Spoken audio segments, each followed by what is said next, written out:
السلام علیکم ناظرین۔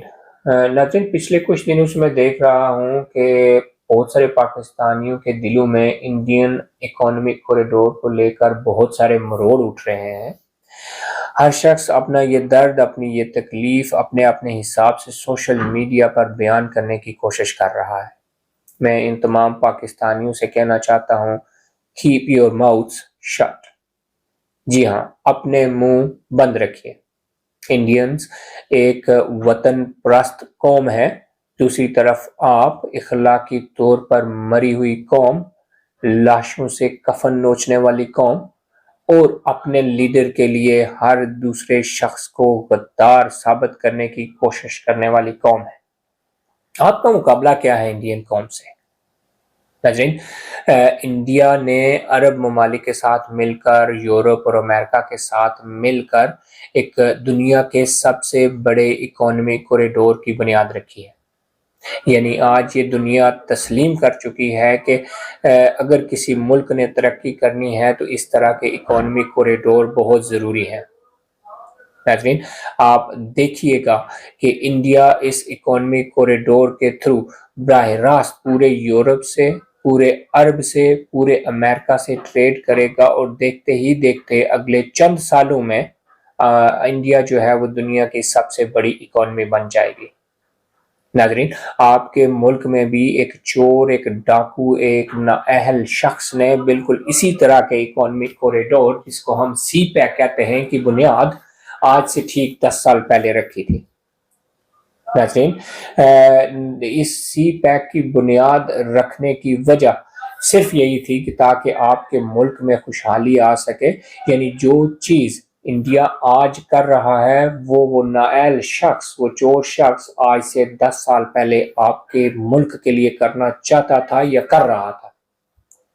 لیکن اس قوم کو یہ سبق پڑھایا گیا کہ قومیں پل اور سڑکیں بنانے سے نہیں بنتی ہیں۔ پھر یہ قوم ناچتی ہوئی آئی، اور یقین مانیے اس کے بعد نہ سی پیک رہا، اس کے بعد نہ ڈالر کنٹرول میں رہا، نہ پرائسز کنٹرول میں رہی، نہ مہنگائی جو تھی وہ 4% پہ رہی، نہ جی ڈی پی کنٹرول میں رہا، نہ اکانومی کنٹرول میں رہی۔ ہر چیز کا شیرازہ بکھر گیا۔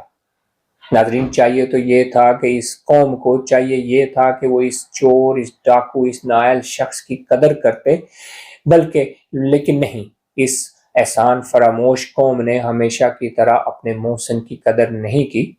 نہ صرف محسن کی قدر نہیں کی بلکہ اس ملک کی قدر بھی نہیں کی جو اس قوم پر $60 بلین کی انویسٹمنٹ کر رہا تھا۔ اور اصل میں اس پورے گیم میں، اس پورے کھیل میں نقصان جو ہے وہ صرف چائنا کا ہوا، جو کہ پاکستان تو پہلے سے ہی خستہ حال قوم تھی، خستہ حال قوم ہے اور خستہ حال قوم رہے گی۔ ان کے مقدر، ان کے نصیب کبھی چینج نہیں ہونے۔ اصل میں نقصان چائنا کا ہوا، چائنا کے پیسوں کا ہوا، چائنا کے خلوص کا ہوا، چائنا کی نیت کا ہوا، اور چائنا جو اس عقل سے آری، عقل اور شعور سے آری اس قوم پر جو اس کا بھروسہ تھا، اصل میں نقصان اس بات کا ہوا، اصل میں نقصان چائنا کا ہوا۔ چونکہ اس قوم کو ایک ایسا لیڈر چاہیے تھا جو ہینڈسم ہو۔ اس ہینڈسم لیڈر کو اس خستہ حال قوم پر مسلط کرنے کے لیے اس ملک کی اینٹ سے اینٹ بجا دی گئی اور اس کی چولیں ہلا کر رکھ دی گئی۔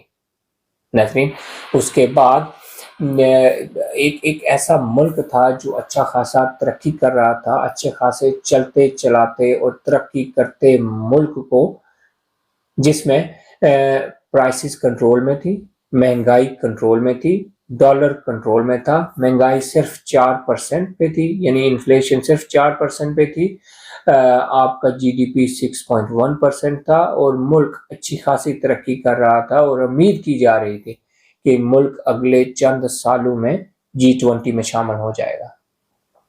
لیکن ان لوگوں کو یہ تکلیف تھی کہ یہ شخص، یہ چور اور یہ ڈاکو شخص پرچی دیکھ کے تقریر کرتا ہے، اس لیے ان کو یہ پسند نہیں ہے، اور ان کی اس ناپسندیدگی کی سزا آج 6 سال سے پاکستان بھگت رہا ہے۔